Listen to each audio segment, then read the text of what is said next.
supply of stones at each launcher. The trio of captains chuckled at his comment. "Is something funny?" General Epicides inquired as he approached the group. Although he looked Greek, Epicides' speech was heavily accented. It revealed his upbringing in Carthage as did his armor. "We were enjoying the bluster of the Ancient One," the captain for the section informed him. "Everything with him is a dramatic failure." "Explain, please," Epicides requested. An officer from another section of wall spoke up. "That slit in the stones isn't wide enough to suit the inventor." Epicides paced to the loophole in short, quick steps. He placed his hands on the sides and strained as if he could widen the hole with his bare hands. Stepping back, he peered out at the dark harbor through the slit. "I can see that. It's not deep enough," the general stated. "Tell me, Captain, how is a boat thrower going to target a Roman ship off to the sides if the gap is too narrow, or be able to put a bolt into a ship's centurion when his warship approaches our walls?" "Well, sir, I thought it was for targeting ships out in the harbor," the section officer answered, "and for a spotter to direct the artillery." "You appear to be a bright young man," Epicides said, his voice rumbling from deep in his chest. The Phoenician slurred the Greek words, making the statement sound sinister. "How long have you studied under Archimedes?" "I haven't studied under the scholar, sir," the captain admitted.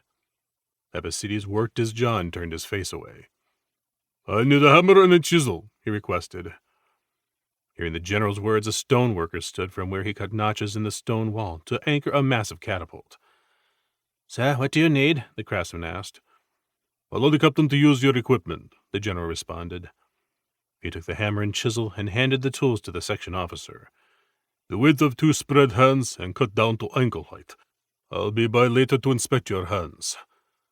The other 2 captains fled back to their sections, leaving the third to face the general alone. "My hands, sir?" "When you return the tools to me, I expect your hands to be bloodied and blistered," Epicides told him. "That way, I'll know you did the work yourself, and thus my praise will go to the right man for a job well done." The general strutted away in the direction he had last seen Archimedes. The ancient inventor might be an old hen picking at defects, but his instruments of war and their placement had driven off 60 Roman warships the day before. With that winning record, Epicides would make sure the flaws were corrected. "Ships in the harbor!" a lookout shouted. "Captain, return the tools to the stoneworker," Epicides called back to the section leader. "Let him correct the problem. See that your batteries, spearmen, and archers are ready." In the darkness, voices floated across the water, and distant drum beats informed Epicides that it wasn't a convoy of merchant vessels arriving. As the Syracusan general ran for the observation platform, he pondered. "What have you brought for today's trials, Proconsul Marcellus?" The oars dipped and rose in a slow rhythm, giving the floating monstrosities forward momentum. With little splash and almost no white foam to reflect the starlight, the lashed-together warships collided into the great harbor of Syracuse. The centurions of the 2 ships attempted to coordinate the strokes quietly, but with oars only on the right side of the starboard ship and oars just on the left side of the adjacent warship, the 50-foot distance across the 2 decks required yelling and drums to keep the rowers in sync. There were 4 of the massive floating islands, and for all their efforts at stealth, there was no hiding them even in the darkness before dawn. The siege towers bridging the decks blocked the stars on the horizon.